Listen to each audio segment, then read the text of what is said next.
Hello there! In this video I'm going to go over my process behind the Extended Adventurer project. So, first off before anything, I looked at a load of movies and TV shows that are adventure based, so movies like Lara Croft, Indiana Jones or The Mummy, and from this I started doing some of the sketches you can see here. So, I began by focusing on notable elements about me, so like big hair and round features, because the adventure is meant to be a depiction of us. Because of this, when I was doing the sketches I focused on shape language to create a character that would be visually appealing. So as you can see, my character is very circle heavy.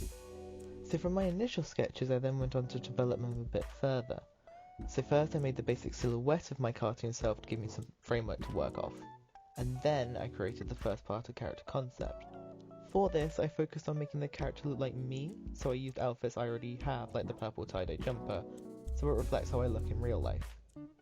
Once I had this character concept, I then went on to develop it further. So for this part, I wanted to make it more adventure-y. So for this, I looked at different genres of adventure movies, and I ended up with magical adventure like Harry Potter, historic adventure like The Mummy, and then 80s adventure like The Goonies or Stranger Things. After I had decided on the style of adventure that I liked, I then created some more concept art of the character. Because for me at least, it helps me envision the shapes, how they move, and how certain objects relate to each other. So the last part of sketching was creating the turnaround so that I could use it to create the 3D model and make sure that all the shapes and sizes were consistent.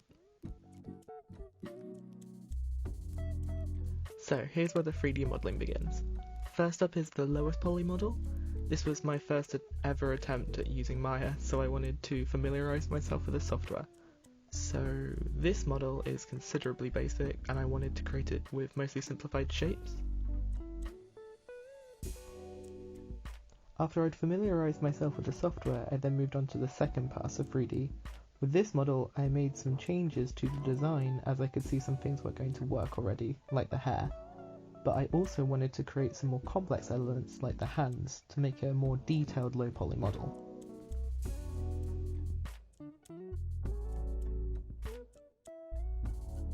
So after creating the first and second pass, I wasn't fully happy with the models I'd made because they weren't really what I had in mind. So after this, actually, Colin showed us some examples of 3D illustrations, and I decided to have a go with this, and looked at some examples like these.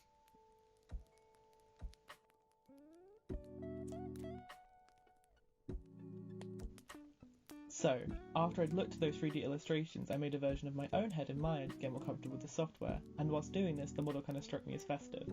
I think it had a lot to do with the hat, but after I had that thought, I just took it and ran with it.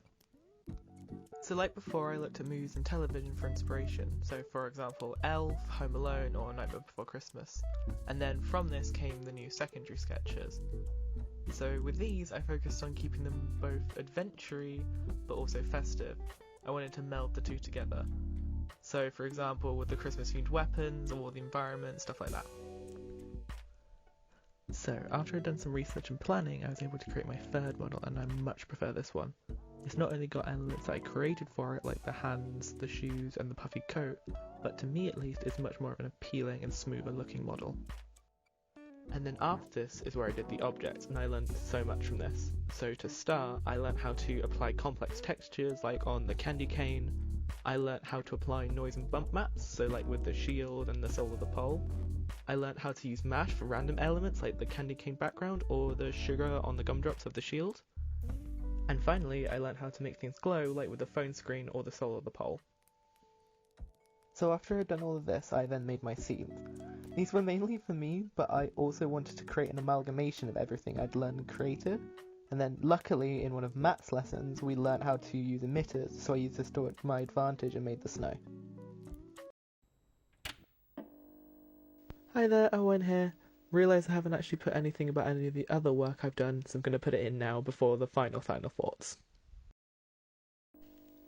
For me, the animations were what I struggled with the most, but I was really happy to see the progress I'd made, especially with the walk cycle. I think for the next teaching block, I really want to focus in on doing more animation just so I get more comfortable with it.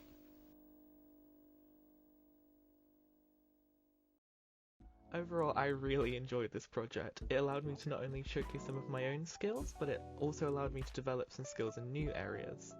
Specifically, I really enjoyed creating the concept work and learning from the different tutorials, and putting all of my work together was super fun. And for next time, I really want to learn even more about character modeling, as well as learning to put these characters into scenes and animating them myself. So this project has made me really excited to continue more projects like this in the future. With all of that, thank you for looking at my project.